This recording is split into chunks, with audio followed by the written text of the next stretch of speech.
Hi friend, welcome back to my channel. ಹೀಗಿದ್ದೀರಾ? ಚೆನ್ನಾಗಿದ್ದೀರಾ ಅಂತ ಭಾವಿಸ್ತೀವಿ. ನಾವು ಕೂಡ ಚೆನ್ನಾಗಿದ್ದೀವಿ. ಸಿಂಪಲ್ ಆದ ಹೋಳು ಬದನೆಕಾಯಿ ಪಲ್ಯ ಹೇಗೆ ಮಾಡೋದಂತ ನಾನು ಇವತ್ತಿನ ರೆಸಿಪಿ ತೋರಿಸ್ತೀನಿ ಸ್ನೇಹಿತರೆ. ಬನ್ನಿ ನೋಡ್ಕೊಬರೋಣ.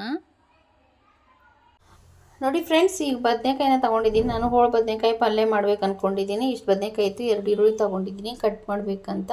ಇದರಲ್ಲಿ ನೋಡಿ ಸ್ವಲ್ಪ ನೀರನ್ನು ಹಾಕ್ಕೊಂಡಿದ್ದೀನಿ. ಬದನೆಕಾಯಿ ಕಟ್ ಮಾಡಿ ಇಟ್ಕೊಬಿಟ್ರೆ ಕಪ್ಪಾಗಬಾರ್ದಲ್ವಾ, ಕಪ್ಪಾಗಬಾರ್ದು. ಅದಕ್ಕೋಸ್ಕರ ನಾನು ನೀರು ತಗೊಂಡು ಅದರಲ್ಲಿ ಸ್ವಲ್ಪ ಅರಿಶಿನ ಪೌಡ್ರನ್ನ ಹಾಕ್ಕೊತಾ ಇದ್ದೀನಿ.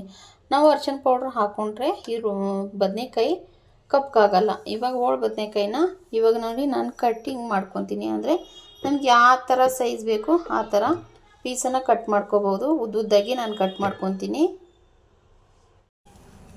ನೋಡಿ ಈ ಥರ ಹೋಳು ಬದನೆಕಾಯಿನ ಕಟ್ ಮಾಡ್ಕೊಂಡಿದ್ದೀನಿ. ಮತ್ತು ಇಲ್ಲಿ 2 ಈರುಳ್ಳಿ ಮತ್ತು ಟೊಮೆಟೊ, ಸ್ವಲ್ಪ ಕೊತ್ತಂಬರಿ ಇದೆ.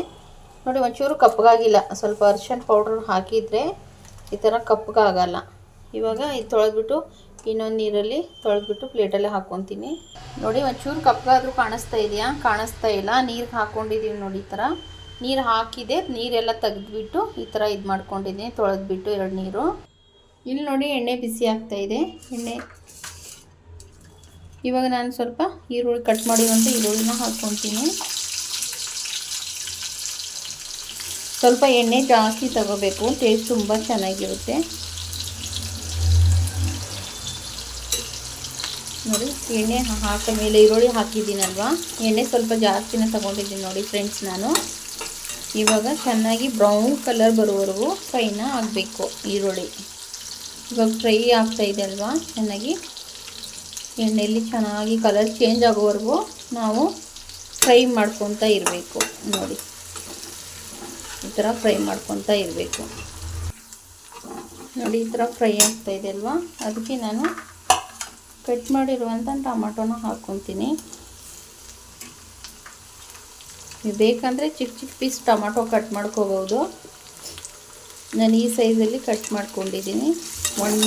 ಇದರಲ್ಲಿ 2 ಪೀಸು ಟೊಮೆಟೊ ಹಾಕಿ ಟೊಮೆಟೊನ ಸ್ವಲ್ಪ ಫ್ರೈ ಚೆನ್ನಾಗಿ ಆಗಬೇಕು.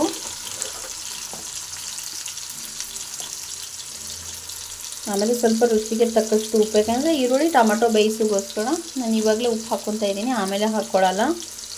ರುಚಿಗೆ ತಕ್ಕಷ್ಟು ಉಪ್ಪನ್ನು ಹಾಕ್ಕೊಂಡಿದ್ದೀನಿ. ತುಂಬ ಚೆನ್ನಾಗಿರುತ್ತೆ ಇದು. ಚಪಾತಿ, ಜೋಳದ ರೊಟ್ಟಿ, ಸಜ್ಜಿ ರೊಟ್ಟಿ, ನಮ್ಮನೇಲಿ ಸಜ್ಜಿ ರೊಟ್ಟಿ, ಅದಕ್ಕೆ ಸಜ್ಜಿ ರೊಟ್ಟಿಗೆ ಈ ಥರ ಬದನೆಕಾಯಿ ಪಲ್ಯನ ಮಾಡ್ಕೊತಾ ಇದ್ದೀನಿ.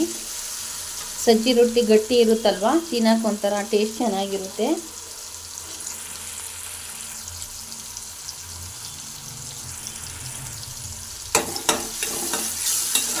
ನೋಡಿ ಈ ಥರ ಫ್ರೈ ಆಗಿದೆ ಅಲ್ವಾ. ಇವಾಗ ಕಟ್ ಮಾಡಿರುವಂಥ ಬದನೆಕಾಯಿನ ಹಾಕ್ಕೊತೀನಿ. ನೋಡಿ ಇದು ಬದನೆಕಾಯಿನ ಹಾಕ್ಕೊಂಡಿದ್ದೀನಿ. ಬದನೆಕಾಯಿ ಹಾಕಿ ಎಣ್ಣೆಯಲ್ಲಿ ಸ್ವಲ್ಪ ಫ್ರೈ ಮಾಡ್ಕೋಬೇಕು.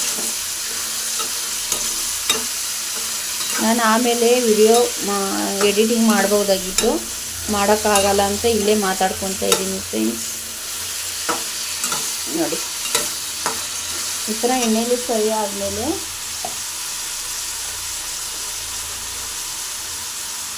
ಸ್ವಲ್ಪ ಅರಿಶಿನ ಪೌಡ್ರನ್ನ ಹಾಕ್ಕೊತಾ ಇದ್ದೀನಿ. ಆಮೇಲೆ ಖಾರದ ಪೌಡ್ರು, ಮಸಾಲೆ ಖಾರದ ಪೌಡ್ರು ಇದು ಮಸಾಲೆ ಪೌಡ್ರು ನಮಗೆ ಎಷ್ಟು ಬೇಕು ಖಾರ ಅಷ್ಟು ನೋಡ್ಕೊಂಡು ಹಾಕೋಬೋದು. ಖಾರದ ಪೌಡ್ರ್ ಹಾಕಿದ್ಮೇಲೆ ಬದನೆಕಾಯಿ ಚೆನ್ನಾಗಿ ಮಿಕ್ಸ್ ಮಾಡ್ಕೋಬೇಕು.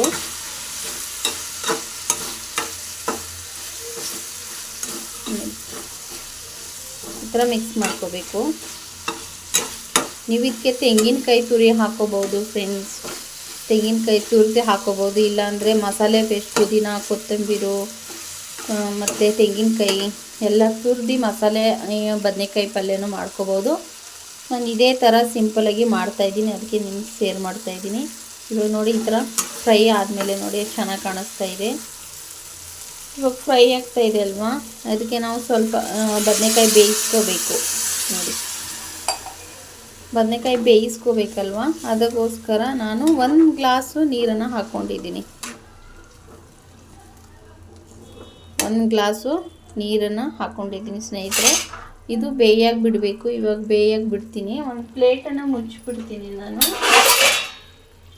ಪ್ಲೇಟನ್ನು ಮುಚ್ಚಿಬಿಡ್ತೀನಿ ಒಂದು 10 ನಿಮಿಷ. ಫುಲ್ ಮುಚ್ಚಲ್ಲ, ಒಂದು ಅರ್ಧಕ್ಕೆ ಈ ಥರ ಮುಚ್ಚಿಬಿಟ್ಟು ಪ್ಲೇಟನ್ನು ಮುಚ್ಚಿದ್ದೀನಿ. ಬೇಯಾಗಿ ಬಿಡೋಣ ಇವಾಗ. ಅಂದರೆ ಜಾಸ್ತಿ ಸಾಫ್ಟ್ ಆಗಿಬಿಟ್ರೆ ರೊಟ್ಟಿ ಜೊತೆ ತಿನ್ನೋಕ್ಕೆ ಅಷ್ಟೊಂದು ಟೇಸ್ಟ್ ಇರಲ್ಲ. ನೋಡಿ ನಾನು ಮೀಡಿಯಮ್ ಸೈಜ್ ಬೇಯಿಸ್ಕೊಂಡಿದ್ದೀನಿ. ಮತ್ತು ಇದಕ್ಕೆ ಒಂಚೂರು ಸ್ವಲ್ಪ ಮೇಲಿಂದ ಕೊತ್ತಂಬರಿನ ಹಾಕ್ಕೊತ ಇದ್ದೀನಿ. ನೋಡಿ ಹೇಗೆ ಅನ್ನಿಸ್ತಾ ಇದೆ ಫ್ರೆಂಡ್ಸ್. ಬದನೆಕಾಯಿ ಪಲ್ಯ ಖಡಕ್ ಸಜ್ಜಿ ರೊಟ್ಟಿ ಜೊತೆ ತಿಂದರೆ ಕಾಂಬಿನೇಷನ್ ಸೂಪರ್. ನೋಡಿ ಕೊತ್ತಂಬರಿ ಹಾಕಿದ್ದೀನಲ್ವ, ಅದಕ್ಕೋಸ್ಕರ ಒಂದು 1 ನಿಮಿಷ ಕೊತ್ತಂಬರಿ ಸೊಪ್ಪು ಹಾಕಿದ್ಮೇಲೆ ಬೇಯಿಸ್ಕೋಬೇಕು. ನೋಡಿ ನಿಮಗೂ ಅನಿಸುತ್ತಾ ಫ್ರೆಂಡ್ಸ್ ಈ ಥರ ಬದನೆಕಾಯಿ ಪಲ್ಯ ತಿನ್ನಬೇಕಂತ? ಹೋಳು ಬದನೆಕಾಯಿ ಪಲ್ಯ ಹೇಗೆ ಮಾಡೋದಂತ ಈ ವಿಡಿಯೋದಲ್ಲಿ ತೋರಿಸಿದ್ದೀನಿ. ನೀವು ಇದೇ ಥರ ಪಲ್ಯನ ಟ್ರೈ ಮಾಡಿ ಫ್ರೆಂಡ್ಸ್. ತುಂಬ ರುಚಿಯಾಗಿರುತ್ತೆ, ತುಂಬ ಟೇಸ್ಟಿಯಾಗಿರುತ್ತೆ. ಇದಕ್ಕೆ ಅನ್ನದ ಜೊತೆ, ಜೋಳದ ರೊಟ್ಟಿ, ಚಪಾತಿ, ಪ್ರತಿಯೊಂದು ಪಲಾವ್ ಜೊತೆ, ಟೊಮೊಟೊ ಬಾತ್ ಜೊತೆ ಸಪ್ರೇಟ್ ನೆಂಚ್ಕೊಳ್ಳೋಕ್ಕೆ ಈ ಥರ ಬದನೆಕಾಯಿ ಪಲ್ಯ ಮಾಡ್ಕೊಂಡು ತಿಂದರೆ ತುಂಬ ಚೆನ್ನಾಗಿರುತ್ತೆ. ಪಲ್ಯ ಹೇಗಿದೆ ಅಂತ ಕಮೆಂಟ್ ಮೂಲಕ ತಿಳಿಸಿ ಸ್ನೇಹಿತರೆ. ಇದಕ್ಕೆ ಒಂಚೂರು ಓಂಕಾಳು ಹಾಕಬೇಕು. ಇವಾಗ ಸ್ವಲ್ಪ ಓಂಕಾಳನ್ನ ಹಾಕ್ಕೊತೀನಿ ನಾನು. ನೋಡಿ ಇದಕ್ಕೆ ಓಂಕಾಳು ನಾನು ಸ್ವಲ್ಪ ಜಾಸ್ತಿನೇ ಹಾಕ್ಕೊತೀನಿ. ಓಂಕಾಳು ನೋಡಿ, ಓಂಕಾಳು ಹಾಕಿಬಿಟ್ಟು ಇವಾಗ ಪ್ಲೇಟನ್ನು ಮುಚ್ಚಿಬಿಡ್ತೀನಿ. ಘಮ ಘಮ ಅಂತ ಇರುತ್ತೆ. ಓಂಕಾಳು ಹಾಕಿದರೆ ತುಂಬ ಟೇಸ್ಟು, ತುಂಬ ಚೆನ್ನಾಗಿರುತ್ತೆ ಫ್ರೆಂಡ್ಸ್. ನೀವು ಇದೇ ಥರ ಟ್ರೈ ಮಾಡಿ ಅಂತ ಕೇಳ್ಕೊತೀನಿ. ಮಂಜು ಬಂದಿದೆ ಅಂದರೆ ಪ್ಲೇಟ್ ಮುಚ್ಚಿದ್ನಲ್ವ, ಅದು ಮಂಜು ಥರ ಕಾಣಿಸ್ತಾ ಇತ್ತು. ಪ್ಲೇಟನ್ನು ಮುಚ್ಚಿಬಿಡ್ತೀನಿ. ನಿಮಗೇನಾದರೂ ಬದನೆಕಾಯಿ ಪಲ್ಯ ಇಷ್ಟ ಆಗಿದ್ರೆ ಲೈಕ್ ಮಾಡಿ, ಶೇರ್ ಮಾಡಿ, ಸಬ್ಸ್ಕ್ರೈಬ್ ಮಾಡಿ, ಸಪೋರ್ಟ್ ಮಾಡಿ ಅಂತ ಕೇಳ್ಕೊತೀನಿ. ಮತ್ತು ನೆಕ್ಸ್ಟ್ ವಿಡಿಯೋದಲ್ಲಿ ಸಿಗೋಣ. ಎಲ್ಲರಿಗೂ ತುಂಬ ಹೃದಯದ ಧನ್ಯವಾದಗಳು ಸ್ನೇಹಿತರೆ.